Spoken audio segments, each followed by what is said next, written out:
ಇಂದಿನ ಈ ಐತಿಹಾಸಿಕವಾದಂತ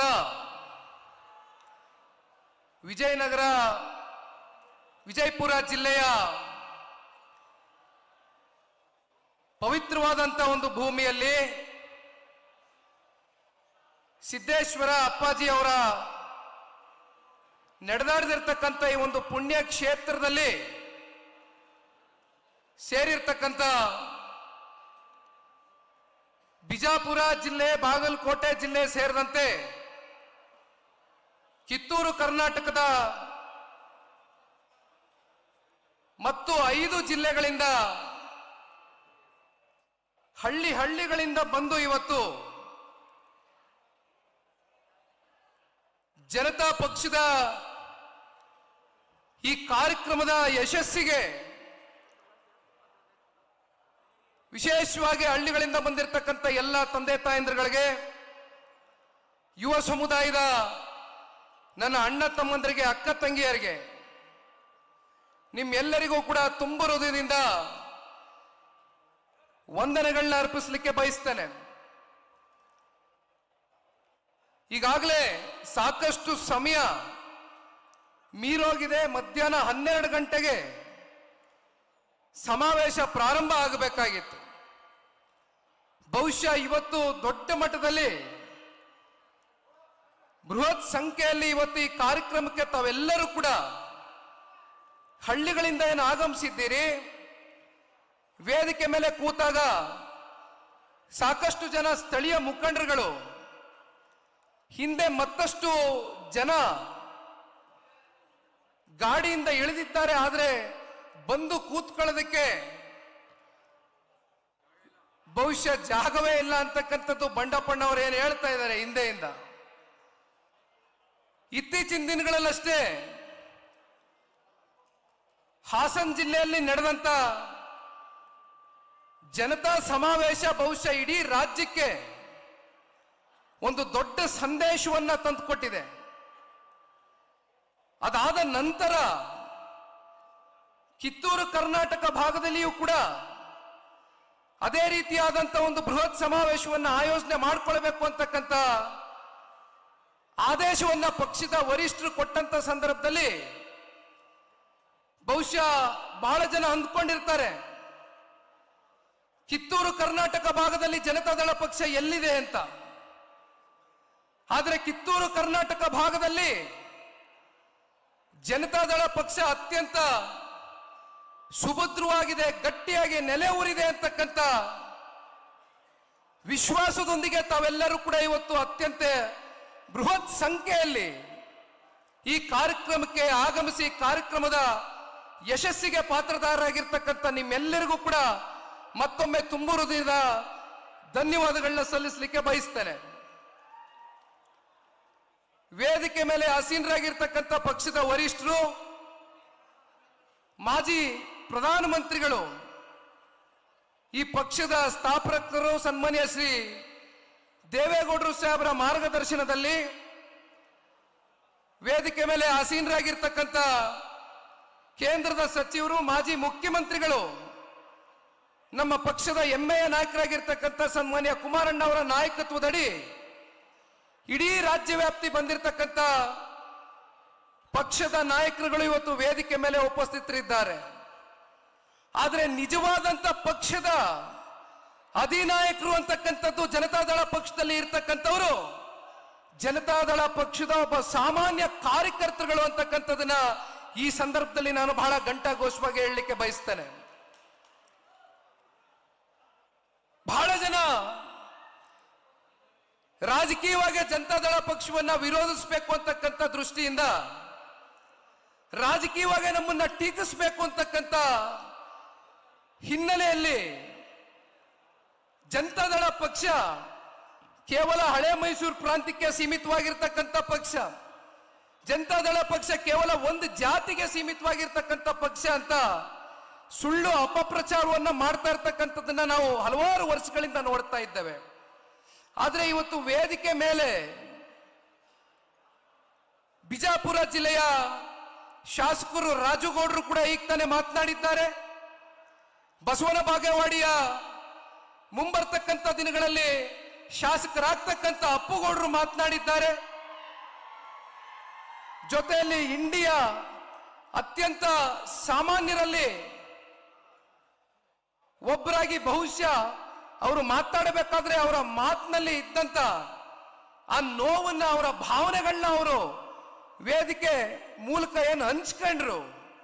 ಒಂದು ನಾನು ಬಿ ಡಿ ಪಾಟೀಲ್ರಿಗೆ ಈ ಸಂದರ್ಭದಲ್ಲಿ ಪಕ್ಷದ ಕಾರ್ಯಕರ್ತನಾಗಿ ಪಕ್ಷದ ವರಿಷ್ಠರ ಮುಂದೆ ತಿಳಿಸ್ಲಿಕ್ಕೆ ಬಯಸ್ತೇನೆ.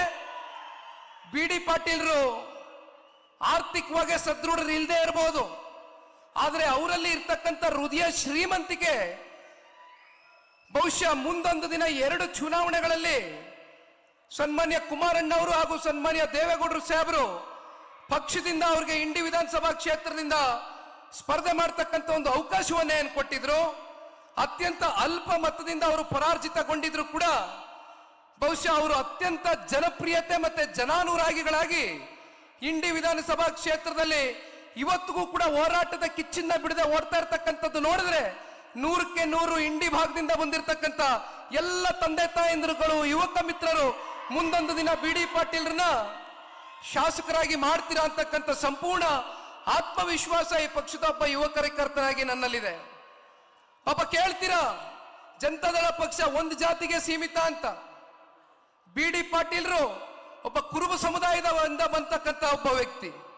ಜನತಾದಳ ಪಕ್ಷ ಯಾವತ್ತಿಗೂ ಕೂಡ ಒಂದು ಜಾತಿಗೋ ಧರ್ಮಕ್ಕೋ ಸಮುದಾಯಕ್ಕೋ ಸೀಮಿತವಾಗಿ ಈ ಪಕ್ಷ 25 ವರ್ಷ ಈ ರಾಜ್ಯದಲ್ಲಿ ಪೂರೈಕೆಯನ್ನ ಮಾಡಿಲ್ಲ. ಹಾಗಾಗಿ ಬಿ ಡಿ ಪಾಟೀಲ್ರು ಇವತ್ತು ಒಂದು ಸಣ್ಣ ಉದಾಹರಣೆ ನಮ್ಮ ಕಣ್ಮುಂದೆ ಇದ್ದಾರೆ. ನಾಗ್ಠಣ ವಿಧಾನಸಭಾ ಕ್ಷೇತ್ರದ ನಿಕಟಪೂರ್ವ ಶಾಸಕರು ದೇವಾನಂದ್ ಚೌಹಾಣ್ಜಿರವರು ಮತ್ತೆ ಅವರ ಧರ್ಮಪತ್ನಿ ಸುನೀತಮ್ಮ ಅವರು ಕೂಡ ಇಲ್ಲೇ ಎಲ್ಲೋ ಬಹುಶಃ ಇಲ್ಲೇ ಕೂತಿದ್ದಾರೆ ವೇದಿಕೆ ಮೇಲೆ. ಬಹುಶಃ ಇವತ್ತಿನ ಈ ಒಂದು ಸಮಾವೇಶ ಪ್ರಾರಂಭ ಆದಾಗ ಒಂದು ಕಿರುಚಿತ್ರವನ್ನ ನಾವು ನೋಡ್ತಾ ಇದ್ವು. ಅದರಲ್ಲಿ ಸನ್ಮಾನ್ಯ ದೇವೇಗೌಡರು ಸಾಹೇಬರು ಯಾವ ರೀತಿ ಅವರ ಹೋರಾಟದ ಬದುಕನ್ನ ಸಂಪೂರ್ಣವಾಗಿ ಜನರಿಗೋಸ್ಕರ ಮುಡಿಪಿಟ್ಟರು ಅಂತಕ್ಕಂಥದ್ದನ್ನ 1982, 83, 85, 89 ಇವೆಲ್ಲವೂ ಕೂಡ ಕಿರುಚಿತ್ರಗಳಲ್ಲಿ ಪ್ರದರ್ಶನ ಆಗ್ತಾ ಇದ್ದದನ್ನ ನಾವು ನೋಡ್ತಾ ಇದ್ವಿ. ಬಿಜಾಪುರ ಜಿಲ್ಲೆ ಮತ್ತೆ ಬಾಗಲಕೋಟೆ ಜಿಲ್ಲೆಯಲ್ಲಿ ಆಧುನಿಕ ಭಗೀರಥ ಅಂತಕ್ಕಂಥದ್ದು ಅನ್ನಿಸ್ಕೊಂಡಿದ್ರೆ ಯಾರಾದ್ರೂ ಅದು ಪುಣ್ಯಾತ್ಮ ಸನ್ಮಾನ್ಯ ದೇವೇಗೌಡರು ಸಾಹೇಬ್ರು ಇವತ್ತೇನಿಲ್ಲಿ ಕೂತಿದ್ದಾರೆ ಈ ವೇದಿಕೆಯಲ್ಲಿ. ನಾನಿವತ್ತು ಒಂದು ಮಾತನ್ನ ತಿಳಿಸ್ಲಿಕ್ಕೆ ಬಯಸ್ತೇನೆ, ಒಂದು 2-3 ಅಂಶಗಳನ್ನ ಪ್ರಸ್ತಾವನೆಯನ್ನ ಮಾಡ್ಲಿಕ್ಕೆ ಬಯಸ್ತೇನೆ.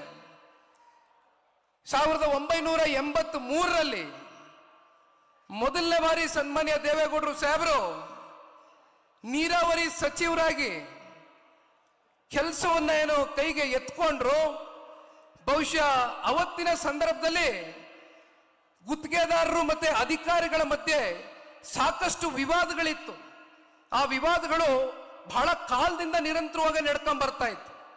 ಆದ್ರೆ ಆ ವಿವಾದಕ್ಕೆ ಅಂತಿಮ ತೆರೆಯನ್ನ ಎಳೆದು ಒಂದು ಸೆಟಲ್ಮೆಂಟ್ ಫಾರ್ಮುಲಾ ಅಂತಕ್ಕಂಥದನ್ನ ಜಾರಿ ಮಾಡ್ತಾರೆ. ಬಹುಶಃ ಅದು ಮಾಡುವ ಮೂಲಕ ಮತ್ತೆ ಏನೇನು ನೆನೆಗುದ್ದಿಗೆ ಬಿದ್ದಂತ ನೀರಾವರಿ ಯೋಜನೆಗಳಿಗೆ ಮರುಜೀವವನ್ನ ತಂದ್ಕೊಂಡಂತವ್ರು ಇದೇ ಸನ್ಮಾನ್ಯ ದೇವೇಗೌಡರು ಸಾಹೇಬರು. ಮತ್ತೆ ಬಿಜಾಪುರಕ್ಕೆ ಬರ್ತಾ ಇದ್ದಂಗೆ ನಾವೆಲ್ಲರೂ ಕೂಡ ಆಲ್ಮಟ್ಟಿ ಬಗ್ಗೆ ಚರ್ಚೆ ಮಾಡ್ತೇವೆ. ಕಾರ್ಯಕರ್ತರು ಯಾವಾಗ್ಲೂ ಹೇಳ್ತಾ ಇರ್ತೀರಿ, ಆಲ್ಮಟ್ಟಿ ಗೋಡೆಯನ್ನ ಎತ್ತರ ಮಾಡಿದ್ರು ಅಂತ.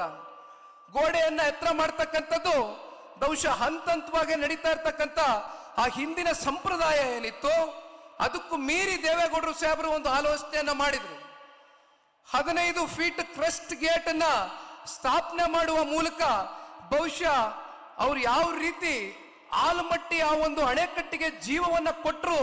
ಈ ಭಾಗದ 15 ಲಕ್ಷ ಎಕರೆಗೂ ಹೆಚ್ಚಿನ ರೈತರುಗಳ ಒಂದು ಜಮೀನಿಗೆ ಇವತ್ತು ಒಂದು ಹಸಿರು ಕ್ರಾಂತಿಯ ಒಂದು ಪರಿವರ್ತನೆಯನ್ನ ತಂದುಕೊಟ್ಟಂತವ್ರು ಬಹುಶಃ ಇದೇ ಸನ್ಮಾನ್ಯ ದೇವೇಗೌಡರು ಸಾಹೇಬರು ಅಂತಕ್ಕಂಥದನ್ನ ಹೇಳಲಿಕ್ಕೆ ಬಯಸ್ತೇನೆ. ಮತ್ತೆ 89ನೇ ಇಸ್ವಿನಲ್ಲಿ ಸನ್ಮಾನ್ಯ ದೇವೇಗೌಡರು ಸಾಹೇಬರು ಅಮೆರಿಕಾಗೆ ಹೋಗ್ತಾರೆ. ವರ್ಲ್ಡ್ ಬ್ಯಾಂಕ್ನ ಅಧಿಕಾರಿಗಳ ಜೊತೆ ಕೂತು ಚರ್ಚೆಯನ್ನ ಮಾಡ್ತಾರೆ. ಯಾವ್ಯಾವ ನಮ್ಮ ರಾಜ್ಯದಲ್ಲಿ ನೆನೆಗುದಿಗೆ ಬಿದ್ದಿರ್ತಕ್ಕಂಥ ನೀರಾವರಿ ಯೋಜನೆಗಳಿದೆ, ವರ್ಲ್ಡ್ ಬ್ಯಾಂಕ್ನ ಅಧಿಕಾರಿಗಳ ಜೊತೆ ಕೂತು ಚರ್ಚೆಯನ್ನ ಮಾಡಿ $325 ಮಿಲಿಯನ್ ಅಂದ್ರೆ ಬಹುಶಃ ಅಂದಿಗೆ ಸಾವಿರಾರು ಕೋಟಿ ರೂಪಾಯಿಯಷ್ಟು ಅವತ್ತು ಅನುದಾನವನ್ನು ಸನ್ಮಾನ್ಯ ದೇವೇಗೌಡರು ಸಾಹೇಬರು ತಗೊಂಡು ಬರ್ತಕ್ಕಂಥದಕ್ಕೆ ಕಾರಣಕರ್ತರಾಗ್ತಾರೆ. ಈ ರೀತಿ ಅನೇಕ ಕಾಮಗಾರಿಗಳು ಬಹುಶಃ ಅವರು ಮಾಡಿರ್ತಕ್ಕಂಥದ್ದನ್ನ ಇವತ್ತು ಬಹುಶಃ ಮಾತನಾಡ್ತಕ್ಕಂಥದಕ್ಕೆ ಪದಗಳಲ್ಲಿ ಇವತ್ತು ಅದನ್ನು ವರ್ಣಿಸ್ಲಿಕ್ಕಾಗೋದಿಲ್ಲ. ಅನೇಕ ವಿಚಾರಗಳಿದೆ. ಮತ್ತೊಂದು ಕಡೆ ಕಾಂಗ್ರೆಸ್ನವ್ರು ಏನಪ್ಪಾ ಮಾಡ್ತಾರೆ ಅಂದ್ರೆ, ಇದೇ 2013ರಲ್ಲಿ ವಿಧಾನಸಭೆಯ ಸಾರ್ವತ್ರಿಕ ಚುನಾವಣೆ ಬರುತ್ತೆ. ಆಗ ಬರ್ತಾರೆ, ಕಾಂಗ್ರೆಸ್ನ ನಡೆ ಕೃಷ್ಣ ಕಡೆಗೆ ಅಂತ ಹೇಳ್ತಾರೆ. ಎಲ್ಲರಿಗೂ ಬಹುಶಃ ಜ್ಞಾಪಕ ಇರಬೇಕು, ಕಾಂಗ್ರೆಸ್ನ ನಡಿಗೆ ಕೃಷ್ಣ ಕಡೆಗೆ ಅಂತ ಹೇಳಿ ಪಾದಯಾತ್ರೆ ಮಾಡಿದವರು, ಆಣೆ ಪ್ರಮಾಣ ಮಾಡಿದವರು, ವರ್ಷಕ್ಕೆ 10,000 ಕೋಟಿ, 5 ವರ್ಷಕ್ಕೆ 50,000 ಕೋಟಿಯನ್ನ ಇಡ್ತೇವೆ ಅಂತಕ್ಕಂಥದ್ದನ್ನ ಹೇಳಿದವರು. ಮತ್ತೇನಾಗುತ್ತೆ, UKP 3ನೇ ಹಂತ 17,000 ಕೋಟಿ ಅವತ್ತು ಸಂಪೂರ್ಣಗೊಳಿಸಬಹುದಾಗಿತ್ತು, 17,000 ಕೋಟಿ ರೂಪಾಯಿ ವೆಚ್ಚದಲ್ಲಿ UKP 3ನೇ ಹಂತ. ಆದ್ರೆ ಸುಳ್ಳು ಭರವಸೆಗಳನ್ನ ಕೊಟ್ಟು ಬಂದಂತ ಕಾಂಗ್ರೆಸ್ನವರು ಸಂಪೂರ್ಣ ಬಹುಮತದಿಂದ ಸರ್ಕಾರವನ್ನ ಮಾಡ್ತಾರೆ, ಆಡಳಿತವನ್ನ ಮಾಡ್ತಾರೆ. ಆದ್ರೆ ಕೊಟ್ಟಂತ ಭರವಸೆಯಲ್ಲಿ ಕನಿಷ್ಠ ಪಕ್ಷ ಅರ್ಧನಾದ್ರೂ ಭರವಸೆಯನ್ನ ಈಡೇರಿಸ್ತಕ್ಕಂಥದ್ರಲ್ಲಿ ಸಂಪೂರ್ಣವಾಗಿ ವಿಫಲರಾಗ್ತಾರೆ ಕಾಂಗ್ರೆಸ್ನವರು. ಅವರು ಮಾಡಿದಂತ ಪಾಪದ ಫಲವೇ 17,000 ಕೋಟಿಗೆ ಇದ್ದಂತ ಒಂದು ಪ್ರಾಜೆಕ್ಟ್ ಕಾಸ್ಟ್ ಏನಿತ್ತು, ಆ ಕಾಸ್ಟ್ ಎಸ್ಕಿಲೇಷನ್ ಆಗಿ 87,000 ಕೋಟಿಗೆ ಇವತ್ತು ಹೋಗಿ ತಲುಪಿದೆ. ಹತ್ತತ್ರ 70,000 ಕೋಟಿಯಷ್ಟು 17,000 ಕೋಟಿಗೆ ಆಗ್ಬೇಕಾದಂತ ಕಾಮಗಾರಿ ಸಂಪೂರ್ಣ ಕಾಸ್ಟ್ ಎಸ್ಕಿಲೇಷನ್ ಆಗಿ ಗಗನಕ್ಕೆ ಹೋಗಿ ತಲುಪಿದೆ. ಮತ್ತೆ 2023 ಮೊನ್ನೆ ನಡೆದಂತ ಸಾರ್ವತ್ರಿಕ ವಿಧಾನಸಭಾ ಚುನಾವಣೆಯಲ್ಲಿ ಅಲ್ಲಿಯೂ ಒಂದು ಮಾತು ಕೊಡ್ತಾರೆ. ಏನ್ ಹೇಳ್ತಾರೆ, ಇಡೀ ರಾಜ್ಯದಲ್ಲಿ ನೆನೆಗುತ್ತಿಗೆ ಬಿದ್ದಿರ್ತಕ್ಕಂಥ ನೀರಾವರಿ ಯೋಜನೆಗಳಿಗೆ 2 ಲಕ್ಷ ಕೋಟಿ ಕೊಡ್ತೀವಿ 5 ವರ್ಷದಲ್ಲಿ ಅಂತ ಪ್ರಣಾಳಿಕೆಯಲ್ಲಿ ಇದೇ ಕಾಂಗ್ರೆಸ್ನವರು ಹೇಳ್ಕೊಂಡಿದ್ದಾರೆ. ಅಂದ್ರೆ ವರ್ಷಕ್ಕೆ 40,000 ಕೋಟಿ. ಇಲ್ಲಿಯವರೆಗೂ ಎಷ್ಟು ಕೊಡಕ್ಕಾಗಿದೆ? ಜಲಸಂಪನ್ಮೂಲ ಇಲಾಖೆಯಿಂದ ನೀಡಬೇಕಾಗಿರ್ತಕ್ಕಂಥ ಹಣ ಏನು ನೀರಾವರಿಯ ಯೋಜನೆಗಳಿಗೆ, ಆ ಹಣವನ್ನು ಕೂಡ ಇವತ್ತು ಗ್ಯಾರಂಟಿ ಯೋಜನೆಗಳಿಗೆ ಬಳಕೆ ಮಾಡ್ಕೊಂಡು ಇವತ್ತು ಸಂಪೂರ್ಣವಾಗಿ ನಮ್ಮ ರಾಜ್ಯದಲ್ಲಿ ಎಲ್ಲ ನೀರಾವರಿ ಯೋಜನೆಗಳಿಗೂ ಕೂಡ ಇವತ್ತು ಒಂದು ಸ್ಥಗಿತವನ್ನು ಹಾಕಿರ್ತಕ್ಕಂಥದ್ದು ಇದೇ ಕಾಂಗ್ರೆಸ್ನ ಪಕ್ಷ. ಇವತ್ತು ಸನ್ಮಾನ್ಯ ಕುಮಾರಣ್ಣ ಅವರು ಈ ವೇದಿಕೆ ಮೇಲೆ ಕುಳಿತಿದ್ದಾರೆ. ಕುಮಾರಣ್ಣ ಅವರು ಈ ರಾಜ್ಯದ ಮುಖ್ಯಮಂತ್ರಿಗಳಾದಾಗ ಒಂದು ಸುವರ್ಣ ಯುಗ ಕರ್ನಾಟಕ ರಾಜ್ಯ ನೋಡಿದಂತ ದಿನಗಳು. ಬಹುಶಃ ಇವತ್ತು ನಾವು ನೀವು ಅನೇಕ ಬಾರಿ ಚರ್ಚೆ ಮಾಡ್ತಾ ಇರ್ತೇವೆ. 2 ಬಾರಿ ರೈತರ ಸಾಲ ಮನ್ನಾ ಮಾಡಿದ್ದಾರೆ, ಜೊತೆಯಲ್ಲಿ ಗ್ರಾಮ ವಾಸ್ತವ್ಯ ಅಂತಕ್ಕಂಥ ಯೋಜನೆಗಳು, ಭಾಗ್ಯಲಕ್ಷ್ಮಿ ಯೋಜನೆ ಇರ್ಬೋದು, ಸೈಕಲ್ ವಿತರಣೆ ಕಾರ್ಯಕ್ರಮಗಳಿರ್ಬೋದು, ಸಾರಾಯಿ ಲಾಟ್ರಿಯನ್ನ ನಿಷೇಧ ಮಾಡಿದಂಥದ್ದು ಇರ್ಬೋದು. ಈ ರೀತಿ 10 ಹಲವಾರು ಕಾರ್ಯಕ್ರಮಗಳನ್ನ ಅತ್ಯಂತ ಅಲ್ಪ ಅವಧಿಯಲ್ಲಿ ಕೊಟ್ಟಂಥದ್ದು ಸನ್ಮಾನ್ಯ ಕುಮಾರಣ್ಣ ಅವರು. ಪಾಪ ಬಹಳ ಜನ ನಮ್ಮನ್ನ ಹೀಯಾಳಿಸ್ತಾ ಇರ್ತಾರೆ. ಜನತಾದಳ ಪಕ್ಷ ಸಂಪೂರ್ಣ ಬಹುಮತದಿಂದ ಈ ರಾಜ್ಯದಲ್ಲಿ ಸರ್ಕಾರವನ್ನು ಸ್ಥಾಪನೆ ಮಾಡಕ್ ಆಗೋದಿಲ್ಲ ಅಂತ ವಿರೋಧಿಗಳಿಗೆ ಇವತ್ತು ಈ ವೇದಿಕೆ ಮೂಲಕ ನಾನೊಂದು ಮಾತನ್ನ ತಿಳಿಸ್ಲಿಕ್ಕೆ ಬಯಸ್ತೇನೆ. ಯುದ್ಧದಲ್ಲಿ ಸೈನಿಕರು ಎಷ್ಟು ದೊಡ್ಡ ಗಾತ್ರದಲ್ಲಿ ಇದ್ದಾರೆ ಅಂತಕ್ಕಂಥದ್ದು ಮುಖ್ಯ ಅಲ್ಲ, ಸೈನಾಧಿಪತಿಗೆ ಇರ್ತಕ್ಕಂಥ ಧೈರ್ಯ ಎಂತದ್ದು ಅಂತಕ್ಕಂಥದ್ದು ಮುಖ್ಯ. ನಮ್ಮ ಸೈನ್ಯಾಧಿಪತಿಗೆ ಇರ್ತಕ್ಕಂಥ ಧೈರ್ಯ ಮತ್ತೆ ಆ ದಾರಿ ಬಹುಶಃ ಮುಂದೊಂದು ದಿನ ಜನತಾದಳ ಪಕ್ಷವನ್ನ ಜನತಾ ಸರ್ಕಾರ ಮತ್ತೆ NDA ಮಿತ್ರಕೂಟದ ಸರ್ಕಾರವನ್ನ ಮುಂದೊಂದು ದಿನ ನಾವೆಲ್ಲರೂ ಕೂಡ ಕಾಣ್ತೇವೆ. ಕುಮಾರಣ್ಣ ಅವರು ನಾಯಕರಷ್ಟೇ ಅಲ್ಲ, is just not a leader, is the total majority ಅಂತಕ್ಕಂಥದ್ದು ಮುಂಬರ್ತಕ್ಕಂಥ ದಿನಗಳಲ್ಲಿ ಬಹುಶಃ ಸಾಬೀತು ಮಾಡ್ತಕ್ಕಂಥ ದಿನ ಬಹಳ ದೂರ ಇಲ್ಲ ಅಂತಕ್ಕಂಥದನ್ನ ಈ ಸಂದರ್ಭದಲ್ಲಿ ನಾನು ಬಹಳ ಗಟ್ಟಿಯಾಗಿ ಕಾರ್ಯಕರ್ತನಾಗಿ ನಂಬಿದ್ದೇನೆ. ಬಹಳ ಜನ ಮಾಧ್ಯಮದ ಸ್ನೇಹಿತರು ಬೆಳಗ್ಗೆಯೂ ಕೂಡ ನನಗೆ ಪ್ರಶ್ನೆ ಮಾಡ್ತಾ ಇದ್ರು, ಸರ್ 3 ವರ್ಷ ಆಯ್ತು, ಯಾವಾಗ ಬೀದಿಗಿಳಿತೀರಿ, ಯಾವಾಗ ಹೋರಾಟ ಮಾಡ್ತೀರಿ, ಯಾವಾಗ ಕೈಗೆ ಎತ್ಕತ್ತೀರಿ? ಎಲ್ಲರೂ ಕೂಡ ಬೇಸತ್ತಿದ್ದಾರೆ, ನಿಮ್ಮ ಪಕ್ಷ ಯಾವಾಗ ಬೀದಿಗಿಳಿತೀರಿ ಅಂತ. ನಾವು ಒಂದು ಸ್ವಲ್ಪ ಸಮಯ ಕೊಡೋಣ ಅಂತ ಕಾಯ್ತಾ ಇದ್ವಿ. ಪಕ್ಷ ಸಂಘಟನೆ ದೃಷ್ಟಿಯಿಂದ ರಾಜ್ಯ ಪ್ರವಾಸ ಹೆಚ್ಚು ಕಮ್ಮಿ ಮುಕ್ತಾಯ ಆಗ್ತಾ ಬಂದಿದೆ.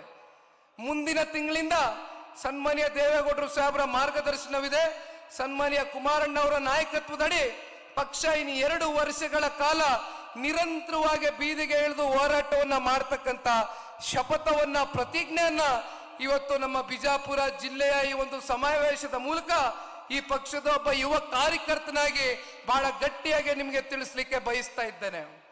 ಬಹುಶಃ ಈಗಾಗಲೇ ಸಮಯ ಸಾಕಷ್ಟು ಮೀರೋಗಿದೆ. ಇನ್ನೂ ಮಾತನಾಡ್ತಕ್ಕಂಥದಕ್ಕೆ ಹಲವಾರು ವಿಚಾರಗಳಿದೆ. ಆದರೆ ತಾವೆಲ್ಲರೂ ಕೂಡ ಬಹಳ ದೂರದಿಂದ ಬಂದಿದ್ದೀರಿ. ಮತ್ತೆ ತಾವೆಲ್ಲರೂ 70 ಕಿಲೋಮೀಟರ್, 90 ಕಿಲೋಮೀಟರ್, 100 ಕಿಲೋಮೀಟರ್ ದೂರದಿಂದ ಹಳ್ಳಿಗಳಿಂದ ಬಂದಿರತಕ್ಕಂಥ ತಾಯಂದಿಗಳು ಜಾಸ್ತಿ ಜನ ಇದ್ದಾರೆ, ಹಿರಿಯಕರು ತುಂಬಾ ಜನ ಇದ್ದಾರೆ. ಯುವಕರೇನೋ 1-2 ಗಂಟೆ ತಡೆ ಆದ್ರೂ ಕೂಡ ಮನೆಗೆ ಹೋಗ್ತೀರಿ. ಆದ್ರೆ ಎಲ್ಲೂ ಕೂಡ ನಿಮಗೆ ವ್ಯತ್ಯಾಸ ಆಗ್ಬಾರ್ದು. ಹಾಗಾಗಿ ಸನ್ಮಾನ್ಯ ಕುಮಾರಣ್ಣ ಅವರು ಮತ್ತೆ ದೇವೇಗೌಡರು ಸಾಹೇಬರು ನಿಮ್ಮನ್ನ ಉದ್ದೇಶಿಸಿ ಮಾತನಾಡ್ತಾರೆ. ಸಮಯ 2.5 ಗಂಟೆ ಆಗಿದೆ. ಇನ್ನೊಂದು ಅರ್ಧ ಮುಕ್ಕಾಲು ಗಂಟೆ ದಯಮಾಡಿ ಯಾವ ರೀತಿ ತಾವೆಲ್ಲರೂ ಶಾಂತಿಯುತವಾಗಿ ಪ್ರೀತಿ, ಗೌರವ, ಅಭಿಮಾನದಿಂದ ಕೂತಿದ್ದೀರಿ, ಇದೇ ರೀತಿ ಎಲ್ಲರೂ ಕೂಡ ಕೂತು ಸನ್ಮಾನ್ಯ ಕುಮಾರಣ್ಣ ಅವರು ಮತ್ತೆ ಮಾನ್ಯ ದೇವೇಗೌಡರು ಸಾಹೇಬರು ಮಾತನಾಡ್ತಕ್ಕಂಥ ವಿಚಾರಗಳನ್ನ ಸೂಕ್ಷ್ಮವಾಗಿ ಗಮನಿಸಬೇಕು ಅಂತಕ್ಕಂಥದ್ದು ಈ ಸಂದರ್ಭದಲ್ಲಿ ಪಕ್ಷದ ಕಾರ್ಯಕರ್ತರಾಗಿ ನಿಮ್ಮೆಲ್ಲರಿಗೂ ಕೂಡ ವಂದಿಸಿ ನನ್ನ 2 ಮಾತನ್ನು ಮುಗಿಸ್ತೇನೆ. ಜೈ ಹಿಂದ್, ಜೈ ಕರ್ನಾಟಕ ಮಾತೆ, ಜೈ JDS. ಧನ್ಯವಾದ.